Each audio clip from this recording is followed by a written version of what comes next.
The first thing I heard when I came onto my shift was the sound of something large knocking a metal cart down the corridor. Not falling. Knocking. Deliberate. Testing. I had been on Conclave Station Omaveth 9 for 8 months at that point, and I had learned to tell the difference between an accident and something choosing to make noise on purpose. I set my toolbox down and waited. The corridor lights were doing that thing they always did at 0600, cycling through their warm-up sequence, flickering once before holding steady. The station hummed around me, the low vibration of life support systems moving air and heat through 3 kilometers of pressurized metal. Somewhere deeper in the Vethkai wing, something growled, then went quiet. My name is Marcus Hale.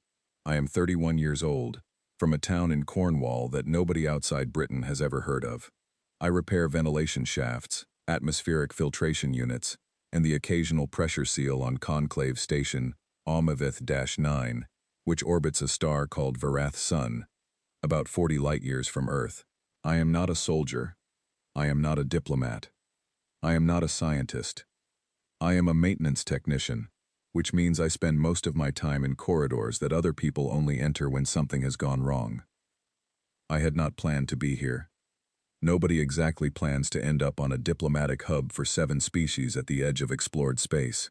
What happened was that the company I worked for, Deep Field Engineering, Limited, had won a service contract with the Conclave Infrastructure Authority, and they needed bodies with technical certification who were healthy enough to pass the long-haul medical screening and desperate enough to accept the posting.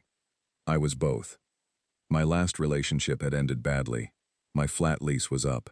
My supervisor had called me dependable in that tone people use when they mean unremarkable. So I signed the papers, sat through 6 weeks of alien contact briefing sessions that were mostly PowerPoint presentations about not staring at the Vethkai, and shipped out. The conclave was not what I had expected. I do not know exactly what I had expected. Something grand, maybe. Gleaming. The sort of thing you see in illustrated magazines about the future. Instead, it was loud and complicated and smelled different in every wing. The Andori communicated in layered harmonics that made your back teeth ache if you stood too close. The Rethnu kept their corridors 7 degrees colder than anything a human found comfortable. The Suul were small and quick and moved in groups of 3, always 3, and they watched you with those wide, flat eyes, in a way that made you feel like you had said something wrong even when you hadn't spoken. And then there were the Vethkai. I will do my best to describe them, because the briefing materials had done a poor job of it. Imagine something that stands roughly 3 meters tall on 6 limbs. The front 4 functioning as both arms and secondary legs when it chooses to drop low. Their bodies are covered in overlapping scales that shift color depending on their mood. Deep blue-black at rest, amber when curious, red-edged when angry. Their heads are broad and flat, with 4 eyes arranged in a diamond pattern, and their mouths open sideways rather than vertically, lined with teeth that are less like fangs and more like interlocking blades. They move with the kind of ease that tells you nothing in their evolutionary history ever seriously threatened them. They are apex predators in the truest sense. Not just physically, but in the way they occupy a room. Everything else in the room becomes aware of them.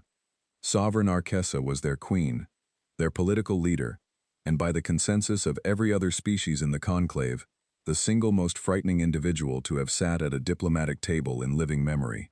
She had negotiated 3 territorial treaties and ended a resource conflict that had lasted 60 years, not through compromise, but through the particular form of stillness that made everyone across the table decide, quietly, that her terms were reasonable after all. She was aboard Omaveth 9 for what the conclave called a stability summit, which was a polite name for a meeting where nobody wanted to admit how close several things were to falling apart. She had brought her sons. This was unusual. The Vethkai did not typically bring family to diplomatic engagements. The prevailing theory among the conclave staff was that Arkessa had no choice. The princes could not be left on the Vethkai homeworld without their mother, for reasons that the briefing materials described only as internal succession protocol. I found out later that this was a diplomatic way of saying that without Arkessa present, the prince's great-uncles would have spent the summit quietly maneuvering to control them. Politics, as far as I could tell, worked roughly the same way regardless of species. Rek was the elder prince. He was 14 in Vethkai years, which translated to something close to 17 in human terms. Old enough to be proud, young enough to be reckless. His scales ran darker than his mother's, almost charcoal, and he held himself with the practiced tension of someone who had been told his whole life that how he stood mattered. Sorvith was younger by 2 years, lighter in coloring, with a habit of tilting his head slightly to the left when he was thinking about something. He was quieter than Rek, which everyone on the station seemed to find more unsettling, because the quiet ones were harder to predict. In their first week on the station, Rek had knocked an Andori diplomatic aide off his feet by walking through a doorway at the same moment the aide was walking the other way. The aide had needed medical attention. Rek had not apologized. The conclave coordinator, a woman named Helen Cross, who had the particular exhausted patience of someone who had been handling impossible situations for so long that impossible had simply become her baseline, had smoothed it over with a formal apology from the human delegation, on the grounds that humans had designed the doorway, which was technically true and completely irrelevant, but satisfied everyone involved. Sorvith had been found sitting in the middle of the main concourse on the second day, watching the foot traffic with those 4 calm eyes, and 3 separate species had rerouted their paths to avoid passing near him. He had not moved. He had not growled or displayed. He had simply sat there, and the entire concourse had quietly reorganized itself around him. And when a conclave staffer had finally worked up the nerve to ask if he needed anything, Sorvith had looked at him for a long moment and then said, in careful common tongue, "I am observing." The staffer had said, of course," and backed away, and Sorvith had gone on observing. Nobody wanted to be around the princes. I understood this. I also did not have much of a choice, because the Vethkai wing shared a ventilation corridor with the maintenance access tunnels I used every morning, and the princes had apparently decided that the maintenance tunnels were more interesting than their assigned quarters. So on my second Monday on the early shift, I turned a corner and found both of them standing in my path. Rek was closer. He had dropped to all 6 limbs, which I had been briefed, meant a Vethkai was either preparing to run or preparing to charge, and I had roughly half a second to decide which, before he would cover the distance between us. His scales were flickering between amber and something darker. Sorvith was behind him and to the left, watching me with his head tilted that familiar 45 degrees. I want to be very clear that I did not do what I did next because I was brave. I did it because my knees chose that exact moment to remind me that I had been on my feet since 4 in the morning, that I had not eaten since the previous night, and that I was 31 years old and not as steady as I used to be. I sat down on a supply crate, not slowly and carefully, the way you might sit if you were trying to appear calm. I sat down the way you sit when your legs simply decide they are finished. The toolbox hit the floor with a clang. I put my elbows on my knees and breathed out through my nose and looked at Rek, who had gone completely still. Vethkai, I would later learn, do not expect prey to sit down. They expect prey to flee, or to freeze in an upright position, or to make some kind of sound. Sitting down is not in any of their behavioral models for how a smaller creature responds to a larger one. Rek stared at me. I stared back. His scales settled into a confused amber. I reached into my jacket pocket and took out a protein bar. It was the peanut butter-flavored kind, which I did not particularly like, but which was the only variety the commissary had stocked last week. I unwrapped one end and took a bite because I was, genuinely, very hungry. Rico's head moved in a way I had not seen a Vethkai head move before, a sort of slow rotation, like a satellite dish adjusting its angle. Sorvith made a sound behind him, a low sound, almost subsonic. I would have called it a question mark if a question mark were a sound. I looked at Sorvith. Sorvith looked at me. I held up the protein bar. I would offer you some, I said, but I have no idea if peanuts are safe for your biology, and I don't want to cause a diplomatic incident. Sorvith tilted his head further. Sorvith tilted his head further. To Rek, without taking his 4 eyes off me, slowly pulled himself back up to his upright posture. I finished the protein bar. I stood up, picked up my toolbox, and nodded at them both, The way you nod at neighbors you have passed in the hallway 100 times. Acknowledging, not performing. Then I walked past them to the ventilation panel I needed to reach, and got on with my work. They did not follow me, but when I turned around 20 minutes later to head back down the corridor, they were both still standing exactly where I had left them, watching me with those 8 eyes between them. "See you tomorrow," I said, because it seemed like the right thing to say. I do not know what I expected from that. Probably nothing. Probably I thought it would be one strange morning. In a long series of strange mornings. The kind of thing you mention in a message home and then forget about. I went back to my bunk that night, ate a proper meal from the commissary, read 40 pages of a novel I had been trying to finish for 3 weeks, and went to sleep. The station hummed around me. The space pressed against the hull in its usual patient way. I had been on Omaveth 9 for 8 months, and I still was not used to the silence between the stars, but I had learned to live alongside it. The way you learn to live alongside a noise that never goes away. Not by ignoring it, but by letting it become part of the background of your life. I did not know, lying there in the dark, that the next morning was going to be different. I did not know that the 2 princes of the most feared species in the conclave had just made a decision about me, quietly and without consulting anyone, the way young things make decisions, not with logic or planning, but with something older and truer than either. I just knew that I was tired, and that the protein bar had not been enough, and that tomorrow I should remember to bring 2. And somewhere on the other side of the station, in the Vethkai wing with its higher ceilings and its amber lighting and its smell of warm stone and something faintly electric, Sovereign Arkessa sat in the dark of her quarters and thought about what her sons had not said at dinner that evening, and what that silence might mean. She had been reading them since they were born. She knew every shade of quiet they were capable of, and the quiet they had brought home tonight was new. She had not seen it before. She did not yet know what it meant. But she noticed it. That was the thing about Arkessa that the briefing materials never quite managed to convey. Everyone talked about her strength, her political skill, her reputation for making other diplomats feel like they were standing at the edge of a long drop. Nobody talked about the fact that she noticed things, small things, the kind of things that most people in power stop seeing, because power has a way of narrowing your attention to what is large and loud. She noticed the new quiet in her sons that evening. She filed it away, and she waited to see what it would become. I nearly walked into Rec the next morning. Not because I was not paying attention. I was paying attention. I had turned the corner at the junction of Maintenance Corridor 7 and the Pressure Access Tunnel, with complete awareness of my surroundings, toolbox in hand, 2 protein bars in my pocket. I simply had not expected him to be standing right there, in the exact spot where the corridor narrowed, 6 limbs folded into a posture that might have been casual, if casual were a word that applied to something that could put its fist through a bulkhead. Sorvith was sitting on the floor 3 meters further back, his back against the corridor wall, watching me with the expression I was beginning to recognize as his version of polite interest.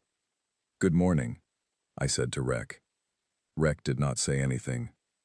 "I brought extra," I said, and held up the second protein bar. Rec looked at the protein bar. Then he looked at me. His scales flickered through 3 colors in about 2 seconds. Amber, something blue-green that I had not seen before, and then amber again. Sorvith said something in Vethkai. I did not speak Vethkai, not a word of it, but the tone was unmistakable. It was the tone a younger sibling uses when they want their older sibling to stop being difficult. Rec's jaw moved, the sideways opening motion that I had learned to recognize as either a yawn or a sound too low for human hearing. Then he stepped aside. I walked past him to the ventilation panel. I set my toolbox down. I got to work. Behind me, I heard the sound of scales on metal. Not threatening, just settling. I glanced back. Rec had folded himself against the opposite wall, watching me work. Sorvith had moved closer, and was now sitting about 2 meters away, his head at its familiar angle. "You can come closer," I said, "if you want to see what I'm doing. It's not dangerous, just an airflow calibration." Sorvith came closer. He crouched beside me, which, given that he was still nearly 2 meters tall in that position, was a relative term, and watched as I opened the ventilation panel and checked the calibration settings on the atmospheric processor. I explained what I was doing as I went, not because I thought he could follow the technical details, but because silence in that situation felt strange, and talking was something I did when I was working. This adjusts the air mixture in the corridor, I said. The Andori need a slightly different nitrogen balance than humans do, and the junction between wings has to compensate for both. If the calibration drifts, you get headaches, or the Andori equivalent of headaches. I'm not entirely sure what that looks like for them, but I'm told it's unpleasant. Sorvith made the low subsonic sound again. Yeah, I said. I don't know why they didn't just build separate systems either. I think it was a budget decision. I heard Rek make a sound from across the corridor. It was brief and low, but there was something in the shape of it that made me think, against all probability, that it might have been a laugh. I decided not to make a big deal of that. I finished the calibration, closed the panel, and stood up. Sorvith stepped back to give me room. I had noticed that he was careful about that. Careful in a way that surprised me, given that he had absolutely no physical reason to worry about whether a human had enough space. It was consideration, deliberate and specific. I was not sure what to do with that, so I just appreciated it quietly. Same time tomorrow? I said.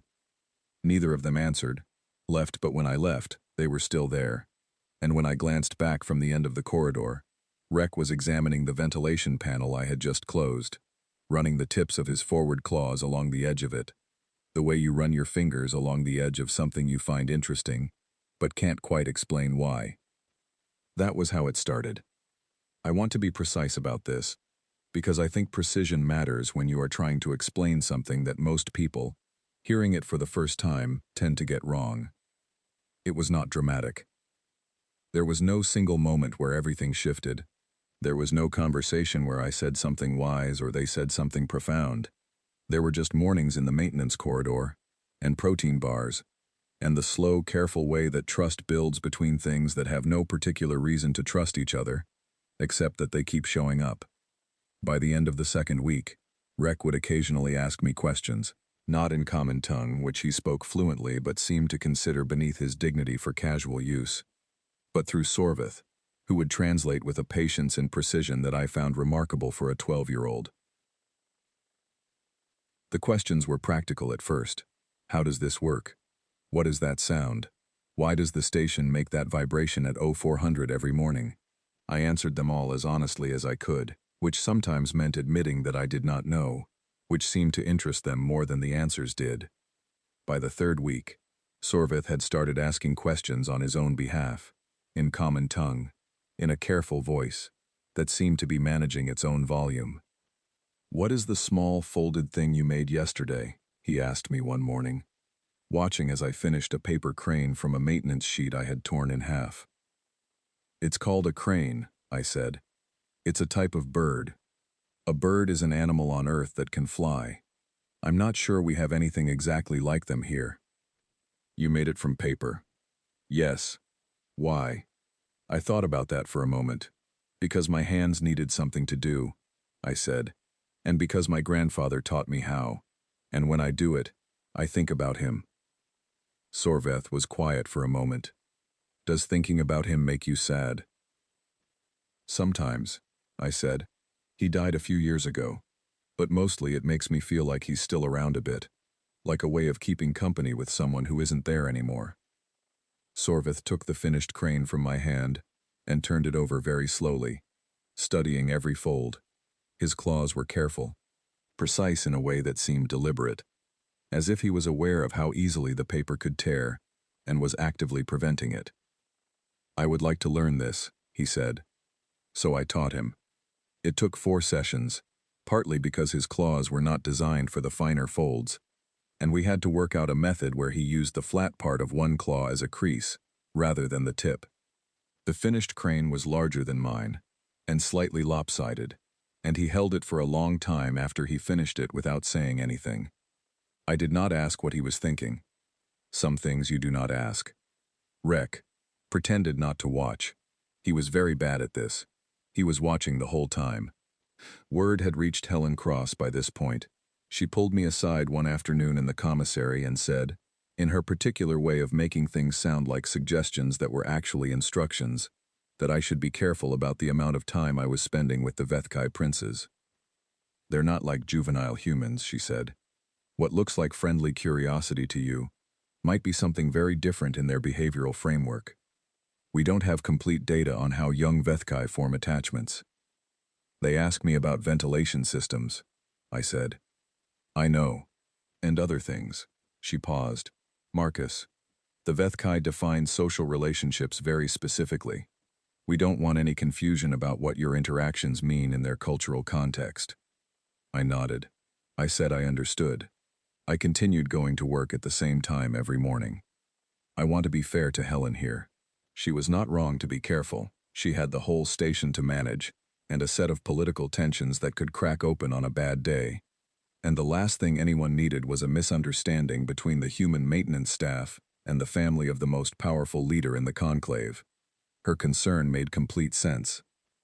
What she did not know, and what I did not know either at the time, was that we were both already several steps behind where things actually were. The Vethkai had already made up their minds. I just did not know that yet. The day I found out was not a quiet morning in the maintenance corridor. It was a Tuesday. I think it was a Tuesday. The days blurred together on the station, and I was in the middle of replacing a pressure seal in a junction about 50 meters from the Vethkai wing when I heard the sound. It was not loud. That was the thing. It was actually quite soft, considering the size of the chest it came from. Sorveth was sitting in the alcove where two corridors met, behind a conduit housing, in a space that was not really big enough for him, but where he had apparently made himself fit. His scales were a color I had not seen on him before, a pale blue-gray, almost silver. His head was down. The sound was low and continuous, and did not stop when he heard me approaching. I set down my toolbox, sat on the floor across from him, and said, "Hey." He looked up. The silver color in his scales did not go away, but it shifted, pulled back toward his center. "You are not supposed to be in this section," he said. "I have a work order for the pressure seal in Junction 42, I said, "which is right there." I pointed at the panel 3 meters away. "Are you all right?" Sorveth was quiet for a long moment. Then he said, "Rek told me that showing this in front of others is not appropriate." "Showing what?" I said. He did not answer directly, but the silver color spread a little further, and I realized then that it was not anger, and it was not illness. It was something softer and harder than either. "You don't have to explain anything," I said. "You don't owe me an explanation." I got up, went to Junction 42, and started working on the pressure seal. I did not try to fill the silence. I just worked, and hummed a bit of an old song under my breath, the way I always did. Something my grandfather used to play on a record player in a kitchen that smelled of tea and wood oil. After about 10 minutes, Sorveth moved. He crossed the corridor and sat about a meter away from where I was working, close enough that I could see his scales in my peripheral vision, and the silver color began, very slowly, to warm toward something closer to his normal blue-black. He did not say anything for a long time. Then he said, "Our father died 23 months ago." I kept my hands on the pressure seal. "I'm sorry," I said. "Mother does not speak of it," he said. "She says it is not the way of a sovereign to show diminishment." I thought about that word, diminishment. It was a translation, obviously, from whatever the Vethkai word was, but it was a very precise translation, and it landed carefully.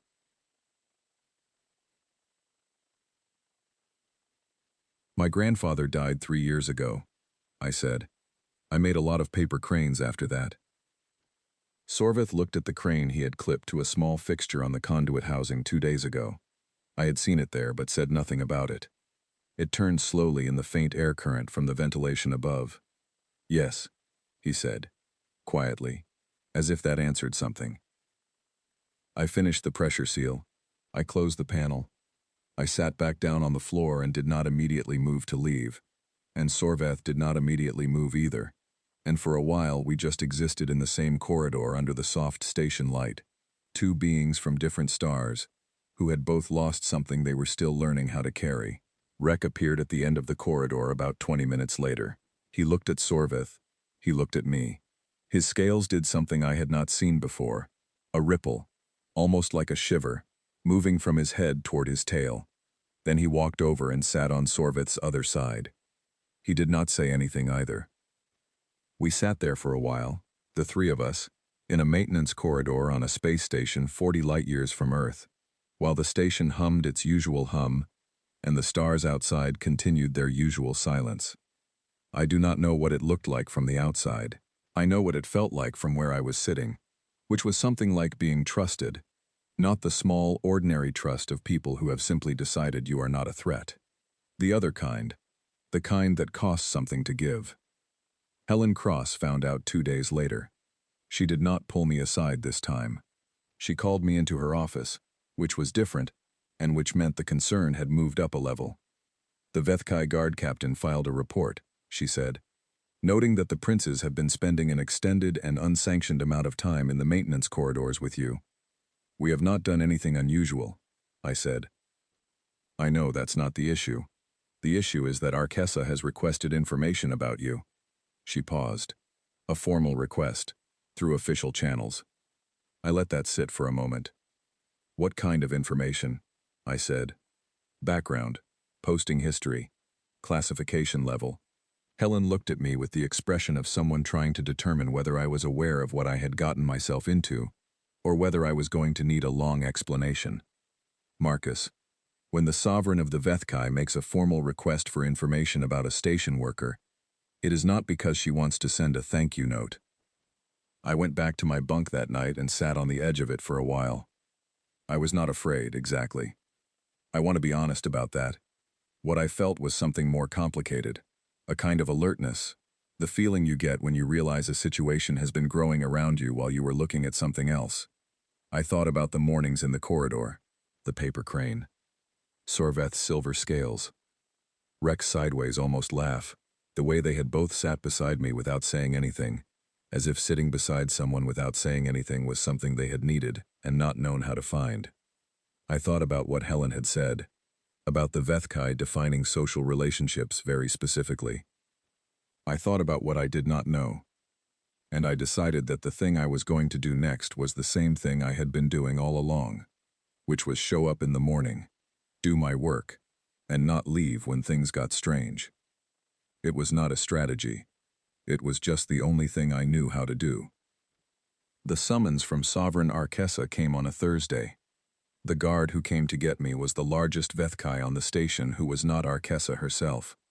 He was called Veleth, and he communicated exclusively through posture, which in his case communicated, I could put you through this wall without trying, and both of us know it. He led me through the Vethkai wing without speaking, which was fine because I was fairly occupied with breathing steadily and not looking like what I was, which was a maintenance technician who had never been in this part of the station before, and who was very aware that the ceilings were 5 meters high for a reason. The Vethkai quarters were nothing like what I had expected. I had expected austere, military, cold. What I got was warm, amber light, lower and more diffuse than the rest of the station, textures on the walls that I could not quite identify from a distance, almost like stone but in patterns that looked deliberate, a smell that I had encountered before only at the edges of the corridor near their wing, warm and faintly electric, like the air before a thunderstorm. Arkessa was waiting in what I could only describe as a formal room. There was nothing in it that resembled furniture in any human sense. There was a raised platform on one side, and she was standing on it, which put her head at approximately 3.5 meters from the floor. She was larger than her sons, significantly larger, with scales that in the amber light ran almost pure black with a deep blue iridescence that shifted when she moved.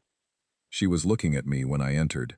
She had clearly been looking at the door when Veleth opened it, which meant she had not needed to adjust her gaze when I appeared, which meant she had been expecting me at exactly this moment, which meant her sense of time was precise enough to know when Veleth would return from my section of the station to the second. I stopped at what seemed like a reasonable distance. Velith positioned himself to my left and slightly behind, which was not subtle. Arkessa looked at me for a long moment. I looked back. "You are the maintenance worker," she said. Her common tongue was better than her son's, which was to say it was perfect. Each word placed with care and force, like something built to hold weight. "Yes, Sovereign," I said. "Marcus Hale. I work the early shift, maintenance sections 4 through 9. You have been spending time with my sons. They have been spending time in my work corridors," I said. "I have not asked them to leave." Something shifted in her eyes. It was a small thing.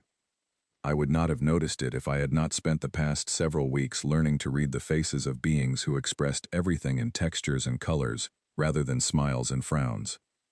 "Why not?" she said. "Because they were not causing any problems," I said.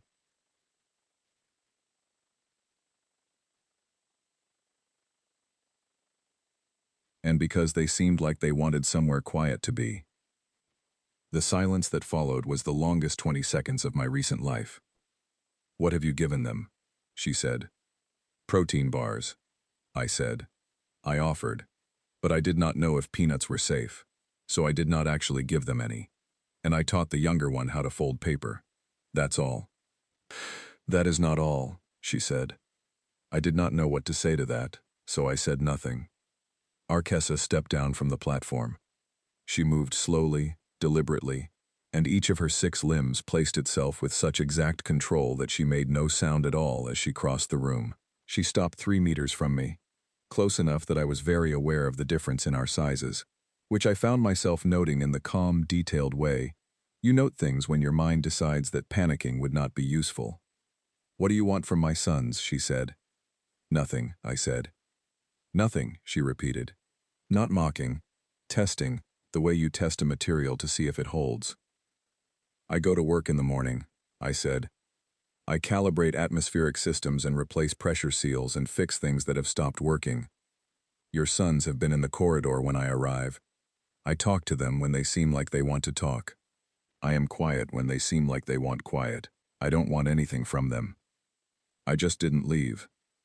Another silence. Shorter this time. "Humans," Arkessa said, and the word came out as though she was examining it, turning it over the way Sorvith had turned over the paper crane. "The Conclave has 14 member species. In my lifetime, 3 have joined. I was present for each introduction. I watched your species begin that process 2 years ago. I waited. Every species," she said, "arrives at the Conclave with something they believe is their contribution. The Andori bring mathematics. The Rethnu bring material science. The Sul bring biology." She paused. "What humans brought, according to every briefing I have read, is adaptability. A capacity to function in environments that are not your own." She looked at me. "This is considered a moderate trait. A useful, not remarkable." "I know," I said. "We're not the most impressive species in the room." "No," she said. "You are not." She studied me for another long moment. "And yet my sons, who have been afraid to sleep since their father died, are calmer in the 3 weeks since they found you in a corridor than they have been in 2 years. It was the first time I had heard her say anything about her sons that was not a statement of their status. It landed differently than everything else she had said. I did not know what to say. "You did not seek this," she said. "It was not a question." "No," I said. "I was just doing my job." "Yes," she said. "That is what I thought." She turned and walked back toward the platform. Not dismissing me, exactly. Thinking, the way I was starting to understand she always thought. With her whole body, moving through a decision like walking through a room. "You will continue your work," she said, "in the same sections, at the same times."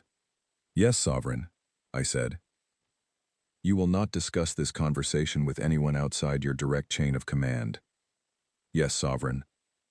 "And if my sons are in your corridor tomorrow morning," she said, and paused, "you will not make it strange." "I never have," I said. The scales along her back rippled once. That same ripple I had seen on Rek, the one I did not yet have a name for. Velith appeared at my elbow. The interview was over. I walked back through the amber-lit corridors to my own section of the station, sat down on a supply crate, and ate the second protein bar from my pocket. My hands were steady. My heart was going a bit fast, but it was already slowing. I thought about what Arkessa had said, calmer than they have been in 2 years. I thought about Sorvith's silver scales in the alcove, and the paper crane turning slowly in the ventilation current, and Rek sitting down on the other side of his brother, without saying a word.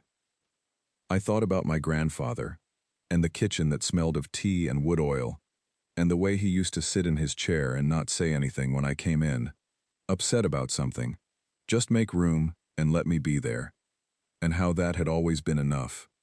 I thought, there's probably a word for that, in every language that has ever existed. I just didn't know the Vethkai word for it yet. I went back to my bunk, read the last 40 pages of my novel, and went to sleep. In the Vethkai wing, her sons slept more quietly than they had in months. Arkessa sat in her quarters and listened to the station hum, and thought about what it meant that a human technician had done, without trying, what she had not been able to do with all the power she carried.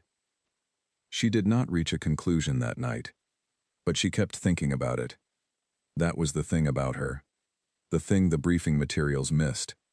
She did not stop thinking about things that she could not resolve. She stayed with them. She was patient with them.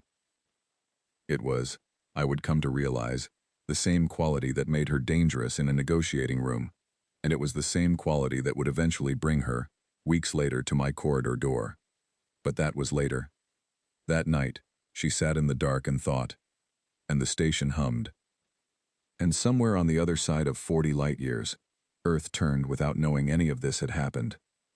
I should explain what I mean when I say I was not prepared for the night.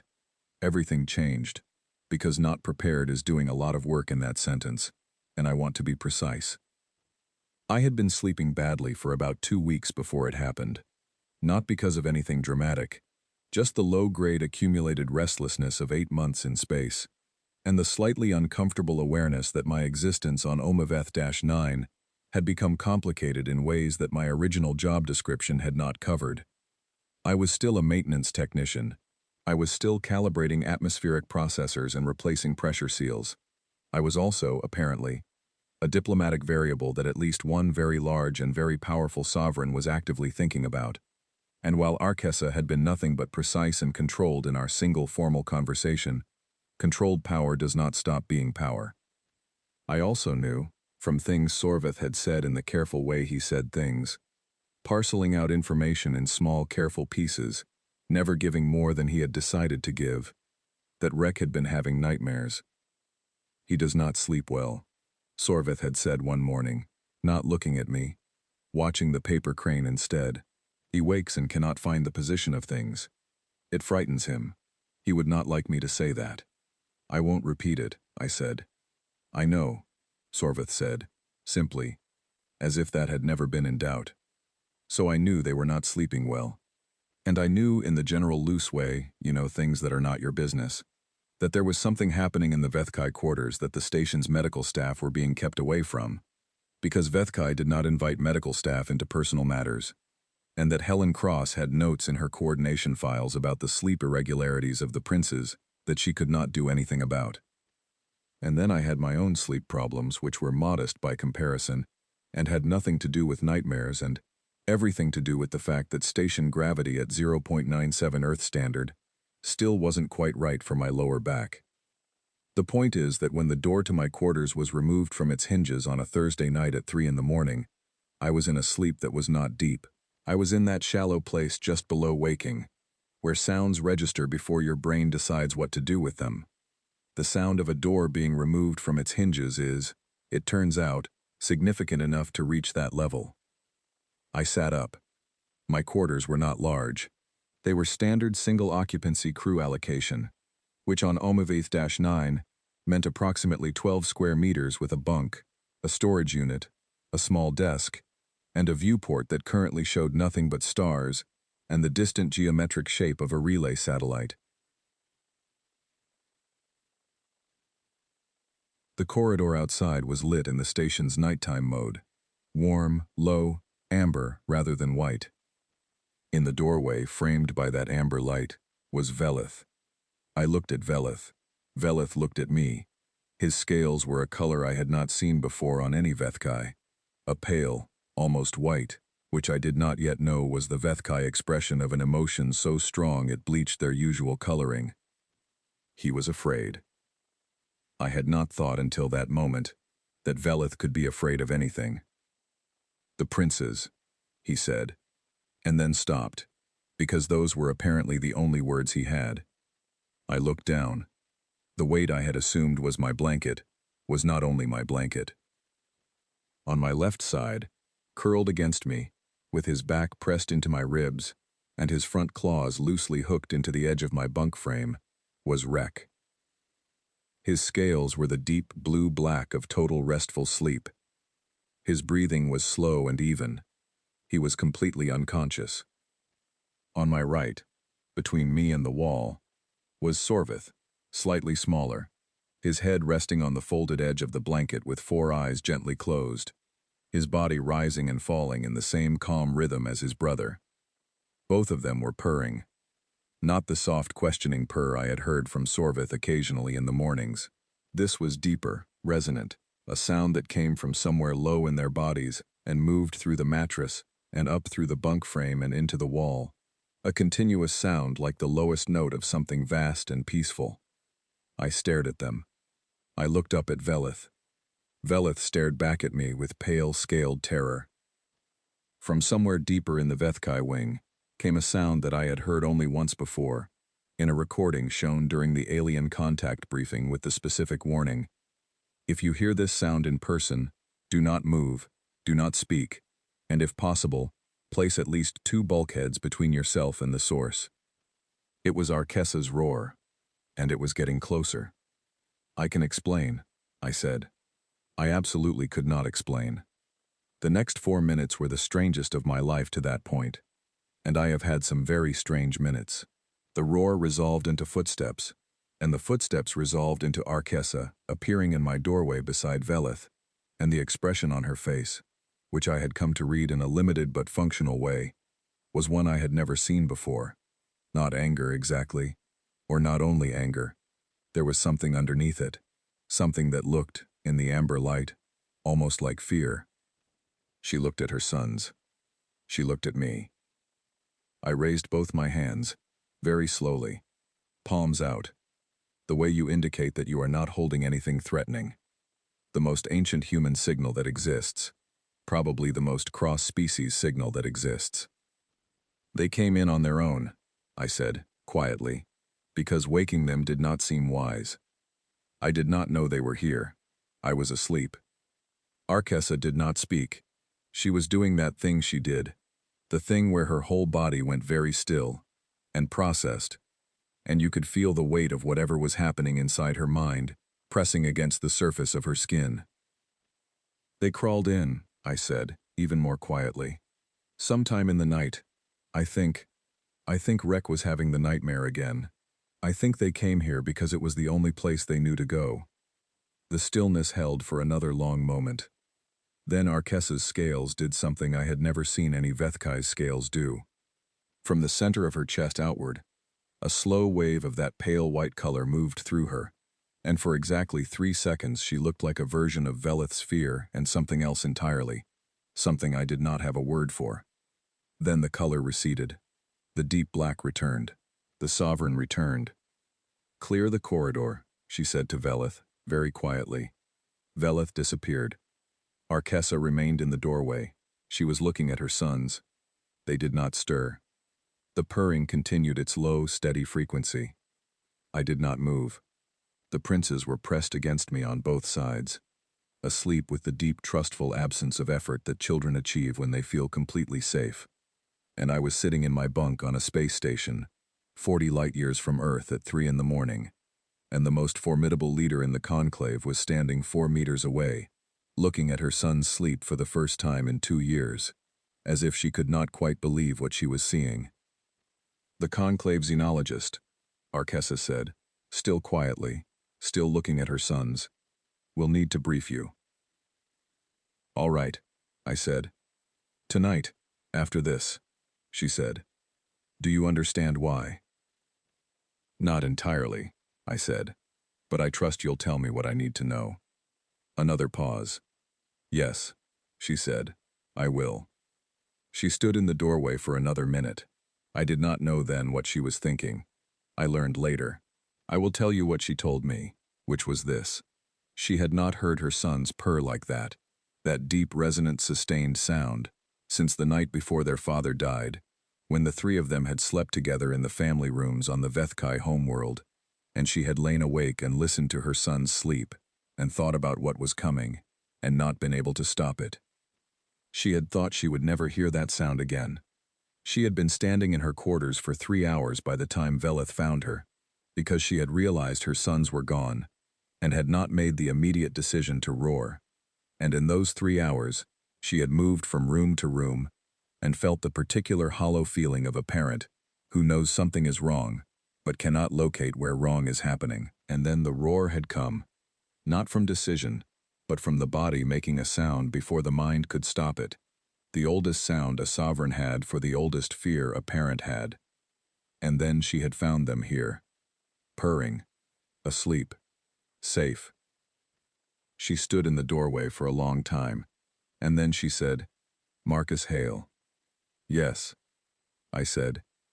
Do not move until morning. She said, I will have someone outside your corridor. Yes, Sovereign, I said. She left. I sat in the dark with a prince on each side of me, and the stars outside my viewport, and the station humming around all of us, and I thought, this is either the best or the worst thing that has ever happened to me, and I genuinely cannot tell which. Rek shifted in his sleep. His claws tightened briefly on the bunk frame and then loosened. Miney made a very small sound, barely audible, and then settled again. Sorvith did not move at all. He slept the way children sleep when they have been carrying something too heavy and have finally been allowed to put it down. I sat there.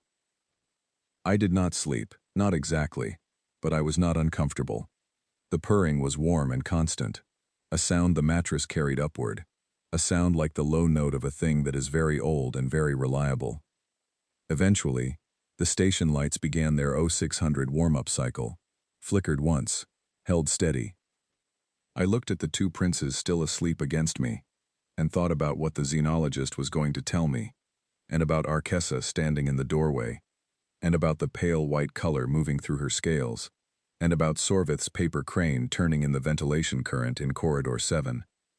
I thought about my grandfather, about a kitchen that smelled of tea and wood oil, about the specific quality of sitting beside someone without saying anything. The xenologist arrived at 0630. Her name was Claire Donovan, and she knocked on what remained of my doorframe very softly, looked at the princes, looked at me, and sat down on the floor with her tablet and began to speak in the careful tone of someone delivering information that they know is going to change the shape of a person's morning. The Vethkai, she said, have a concept called the Warden Bond. It is the second most significant relationship category in their social structure, after immediate family. A warden is an individual, not necessarily Vethkai, that a juvenile chooses, through a specific behavioral act, to designate as a protector and trusted presence. The designation is unilateral. The juvenile makes it alone, without consultation, and it cannot be reversed. I looked at Sorvith. I looked at Rek. The behavioral act, Claire said, watching me carefully, is sleeping beside the chosen individual, in their presence, without being asked, without prior arrangement. It has to happen naturally. It cannot be staged. She paused. It has never, in recorded Vethkai history, occurred with a non-Vethkai individual. I sat with that for a moment. What does it mean? I said. Practically. It means, Claire said, that in Vethkai law and culture, you are now recognized as a warden of the princes of the sovereign house. which gives you a legal standing in Vethkai society that is second only to blood family. She paused again. It also means that from the sovereign's perspective, her sons have told her something they could not say aloud. Which is, I said. That they trust you, Claire said. Completely, in the way that the Vethkai only trust wardens. Which is not the same as the way humans use the word trust. It means, you are safe. You are home. You are the place where the weight comes off. I looked at Rex's claws, loose on the bunk frame. I looked at the slow rise and fall of Sorvith's breathing. I thought about what Sorvith had said, weeks ago, in the alcove with the silver scales. Our father died 23 months ago, and Mother does not speak of it. I thought about what it meant to need somewhere to put things down, and to find it in the most unexpected place, and to walk there in the dark without quite knowing why. All right, I said. Claire waited. All right, she said. All right, I said. I understand. She left shortly after. I sat there with the princes, until Rek woke up at 07:15, lifted his head, looked around the room, and fixed his 4 eyes on me with an expression that was perfectly unreadable. I looked back. Good morning, I said. Rek made a sound. Low, brief. Not the almost laugh from Corridor 7. Something different. Something that, based on everything I had learned in the past several weeks about how the Vethkai put meaning into sound, I believed meant, I know. Sorveth woke up 11 minutes later, looked at his brother, looked at me, and said, very quietly, we chose correctly. I did not know what to say to that. So I said, you want me to show you the next level of paper folding.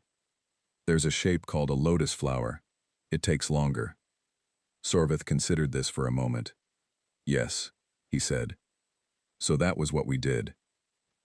The formal hearing was scheduled for 1400 on the following day, in the conclave's primary assembly chamber, where all 14 member species were represented at their designated positions, and where the ceiling was high enough that even Arkessa could stand at full height without adjustment. Helen Cross came to my quarters at noon, looking as if she had not slept, which she had not, and walked me through what to expect with the focused efficiency of someone who had realized that the situation had moved far beyond her ability to manage it, and had decided that the most useful thing she could do was make sure I walked in prepared. You will be asked to confirm the facts, she said. Where you were, what happened, what was said. Answer honestly and simply. Do not try to explain what it means. The conclave xenologist will provide cultural context. Your job is just to be accurate. I'm always accurate, I said. I know, she said. That's the only reason this is going to be all right. The assembly chamber was the largest room on the station. I had been inside it exactly once before, during the station orientation tour, and at that point, it had been empty. Now it was not empty. Every member species had sent at least 2 representatives, and the room had the particular quality of spaces where a great deal of power has gathered in a small area. The kind of quality you feel in your chest before you identify what it is. Arkessa was already there when I entered. She was standing, not seated at her delegation's position. She stood to the left of the central floor, and the representatives of the other species had arranged themselves with a significant gap between themselves and the Vethkai contingent. Velith was beside her. The princes were not present, which Claire had told me was intentional. This was not a proceeding that needed them in it. The conclave chair, an Andori whose name I will not attempt to reproduce in common script, but who was called, in translation, Senior Voice Balith, opened the session with a formal statement of purpose in 4 languages simultaneously, the harmonics of which I felt in my back teeth. He then asked, in common tongue, for a statement of facts. Claire provided the cultural framework first. She had clearly prepared extensively, and she walked the assembly through the concept of the warden bond in precise and careful language, pausing at several points to allow questions. The Rethnu delegation had many questions. The Sul delegation had 3 questions, all of which were the same question phrased differently. The Andori delegation was quiet but attentive. One of the human delegation, not Helen, someone from the diplomatic corps, kept glancing at me with the expression of someone recalculating something. Then Senior Voice Balith asked me to speak. I stood up. I had spent roughly 20 minutes deciding what to say, and had arrived at the conclusion that the best version of what I had to say was the simplest. I work the early shift in maintenance sections 4 through 9, I said. The princes began using the maintenance corridors about 3 weeks ago. I did not ask them to leave. I spoke to them when they seemed to want conversation and was quiet when they did not. I taught Sorvith how to fold paper. I did not know that any of this had a formal significance in Vethkai cultural terms. I was not trying to create anything. I was just doing my job and not making things harder for 2 young people who seemed like they had enough hard things already. I sat down. The assembly was quiet for a moment. Then Arkissa moved. She stepped forward to the center of the floor, and the room shifted in the way rooms shift when something very large moves with intention, and she turned to face the full assembly. My sons, she said, have experienced the most difficult years of their lives in a public setting. They have been required to carry what they carry without showing it, because the station and the conclave required my full attention, and I could not give them what they needed, while I was giving everything else what I had promised. She paused. The room was very still. This human did not know he was doing something significant. He was honest about that. But significance does not require intention. My sons chose. They chose correctly. I am not here to challenge the outcome. I am here to confirm it. She turned her head toward me. Marcus Hale, she said, is warden to the princes of House Arkessa. This has the full recognition of the sovereign.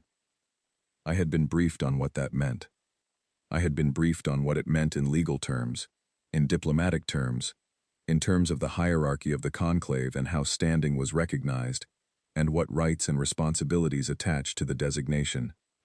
None of that preparation was quite equal to hearing it said aloud in the assembly chamber with 14 species present.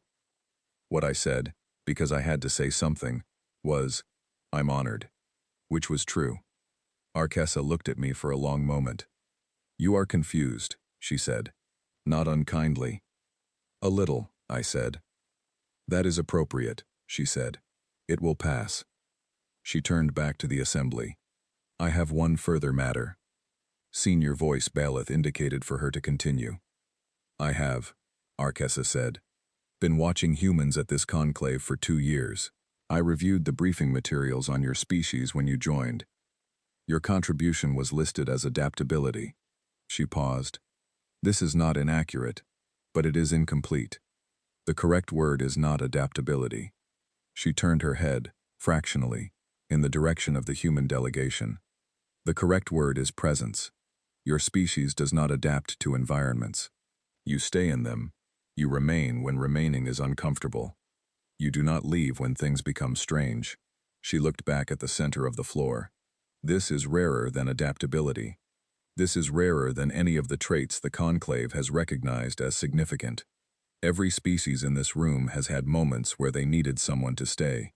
You cannot know in advance which moment will matter. You stay anyway." The chamber was very quiet. "The Vethkai," Arkessa said, "formally amend the introduction brief on humanity. The entry for human contribution to the conclave should read, 'Reliability of presence.'" She paused. "That is what it should have said from the beginning." She walked back to her position. The session continued for another 40 minutes, handling the formal logistics and record-keeping that the moment required. I sat through it in the particular daze of a person who has just had the floor shift under them and is still catching up with their own balance. When it ended and the chamber began to empty, Helen Cross appeared at my elbow. "I want you to know," she said, in a voice that was doing a great deal of work to remain professional, "that when the full report from this session reaches Earth, you are going to have a very interesting few months." "I'm a maintenance technician," I said. "You are a maintenance technician who has just been made a warden of the Vethkai Sovereign House, in a formal conclave session, in front of every member species." She looked at me. "Marcus, you are going to get very many messages from very many people who want to know how you did it." "I didn't do anything," I said. "I know," she said. "I'm starting to think that might be the point." I went back to my sections. I had a pressure seal in junction 44 that needed replacing, and a calibration check in Section 8 that was overdue. I did my work. I hummed. The station hummed back at me, the way it always did, reliable and low and constant. At 1800, I went to collect my dinner from the commissary. Arkessa was in the corridor outside. Not inside. Outside, standing in the corridor with her 6 limbs and her black iridescent scales, looking, there is no other word for it, like someone who had come to a door and stopped before knocking, which for someone who could simply command the door to open was a significant choice. I stopped. She looked at me. "You did not eat lunch," she said. "I was busy," I said. "You should eat." "I was on my way to do that," I said. A pause. She did not move. "Thank you," I said, because it seemed like the right moment for it. The scales along her back rippled. That movement, the wave from head to tail, that I had seen twice before and not named. "You cannot understand," she said quietly, "what you gave back to me today." I thought about what Claire had told me, that Arkessa had not heard her sons purr like that since the night before their father died. I thought about 3 hours of moving through empty rooms in the dark, feeling the hollow of something wrong that had no location.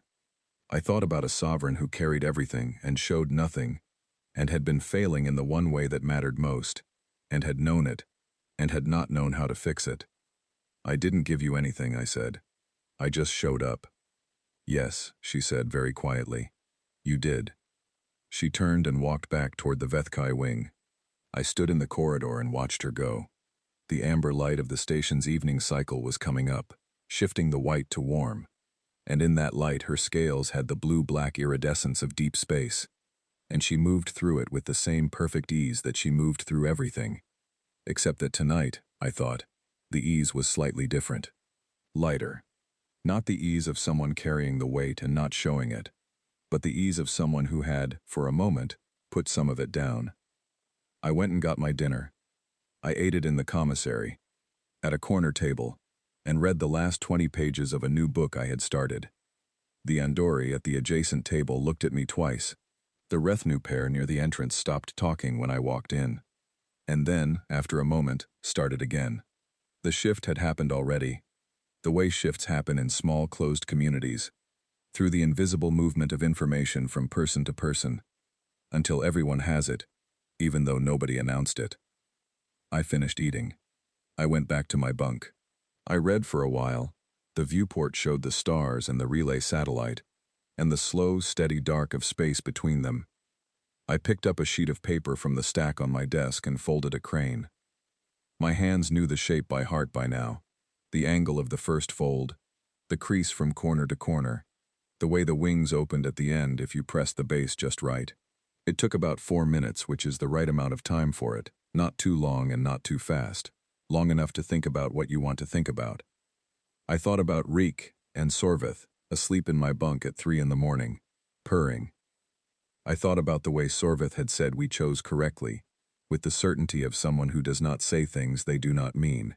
I thought about Arkessa in the corridor, stopping at a door she could have simply opened, saying thank you in the tone of someone for whom gratitude is an admission of debt, and who had decided to admit it anyway. I thought about what it means to stay.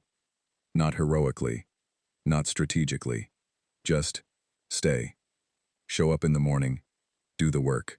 Be in the corridor when you are supposed to be in the corridor. Talk when someone wants to talk, and be quiet when they need quiet, and not make a thing of it either way.